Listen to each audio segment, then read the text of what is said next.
Hello friends, I Pankaj Dumka welcomes you all to this session on Python for mechanical engineers. Today we'll be learning about loops. So when we talk of loop means when some operation has to be performed several times. So in this regard we have two loops, one is for loop, another one is while loop. Now a for loop is used for iterating over a sequence, whether it is a list or a tuple or a string dictionary. All this I'll be telling you in detail in later videos, that what are lists, tuples, dictionaries and strings I have already explained it to you, but sets. Now with the help of this for loop we can execute a set of statements, but those statements have to be in the block of for loop. Okay, now without any more further theory, let us directly dive into the problem. But one thing you should understand, that in other programming language like C or Fortran, this for loop is somewhat different. It is not exactly a keyword. It is more likely the iteration method which we found in the object-oriented programming. So what does I mean by this? So let us understand. So let us say I have a variable known as cycle. It is a list basically. So what is a list? It is the collection of objects. So here it is the collection of strings, and that too name of different cycles, that is Carnot, Otto, Brayton, Lenoir. So in totality 1 2 3 4 4 cycles are there. So let us run this and let us use the for loop first time. So for, oops, sorry, I have to be there. So for, let us say a in cycle. So a is something, some variable, some index, let us say, which not exactly sort of an index, but it is talking of this. So when a starting in cycle means, so initially a will be Carnot, then a will be Otto, and then a will be Brayton, and so on. So if you simply say print a, what will happen? It will be printing it one by one. Okay, and if you want to print it in the same line like as this is shown here, so you can say end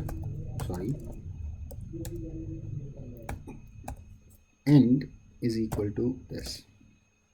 Now you give comma and then this is. So here it is, the moment it prints the first value a, then at the end it will be using this comma, and then second will be, otherwise what will happen, you have seen it is coming in new line. So if you don't want, then you can do this also.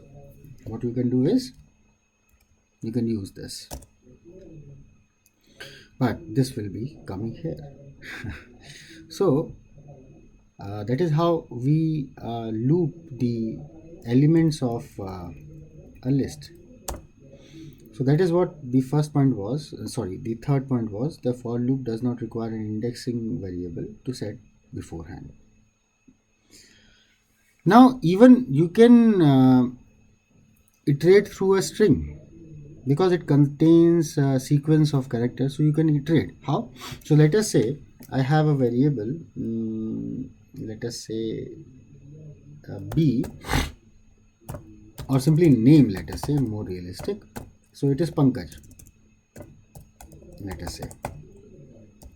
And if you write now for I in Pankaj, name, simply print I. Okay, so what it has done, it has written P first, and then A, then N, then K, and A and J likewise. So the strings are also iteratable objects in Python. Now if you want to break a statement at some point, you say some criteria has met and you want to come out of this statement of for loop. So let us take this example. Let us say you have this cycle with you, and you want to iterate over this particular cycle. You want to iterate over this cycle for I in cycle. Now if this is the condition statement, if I is equal to, let us say, Brayton, please make sure the spelling is correct, and at the same time this B should be in uppercase. If this is the case, then you simply do what? You break. If it is written, then you break. Otherwise, you print I. So what will happen? Initially, it will come to this. I becomes Carnot. So is it written? No, it will be printing. Is it when it becomes auto? Is it written? No, it will be printed. So the moment it comes to Britain, this will be moving out of this particular loop. So let us check. Okay. So in this way, it will be only showing to you these two, because the moment the index becomes Britain, so Britain matches with the Britain and it will move out of the loop.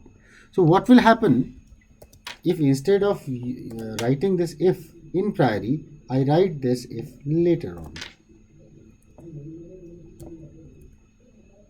like this. And now what will happen? First, look here. First index, first term will be Carnot. So it will be printing Carnot and then checking whether Carnot is equal to Britain. No. So this will become false, and again it will be moving to loop. Auto, no, again loop. Then it will be coming to Britain, printing Britain, and then checking that whether it is Britain or not. Now it is Britain, then it will be breaking out. So in this case, in previous case, it is first checking and then printing, and in second case it is first printing and then checking. So you should be very cautious while writing the statement that when to use what. Okay, so this is the important one. And likewise, continue statement is also there. So a continue will do what? It will basically stop at that particular point. Means continue statement with this particular statement, we can stop the current iteration of the loop and continue with the next. For example, let me explain this like, okay, come on, this is cycle. This is the cycle. So if I say for I in cycles, it is cycle, na? For I in cycle, if I becomes equal to, let us say, auto, sorry, then it is continue, and then it will be printing this I. So what will happen? Initially, I becomes what? Carnot. Is it auto? No, it will be printing Carnot, then auto. Is it auto? Yes. So it will not be executing this. It will be stopping here, and then the loop goes on. So it will be stopping this iteration for auto. It will not be doing anything. It will be simply going to the next value, that is Britain. So in this way, you can use this continue statement. Now, the range function. This is a very important function when it comes to numerical computations. So what this uses? This uses a range function. So what is a range? So it is like range, and then it will be some starting index, let us say A, then the ending index, that is B, and then the iteration, the step size, that is C. So if I write, let us say starting, by default starting is 0. So if I am writing 11, let us say, and nothing increment I am giving to it, so it will be by default taking increment of 1. So how to use it? To use it, you can use for I in range. Now this is the range, and if I print I, okay, so it will be printing 0, 1, 2, 3 up to 10, but not including this 11, so minus 1. So if you want to increase by steps, that is for I in range. So let us say I'm starting with 0 only, ending at, let us say, 12, and moving ahead with a step size of 2, and then printing what is I.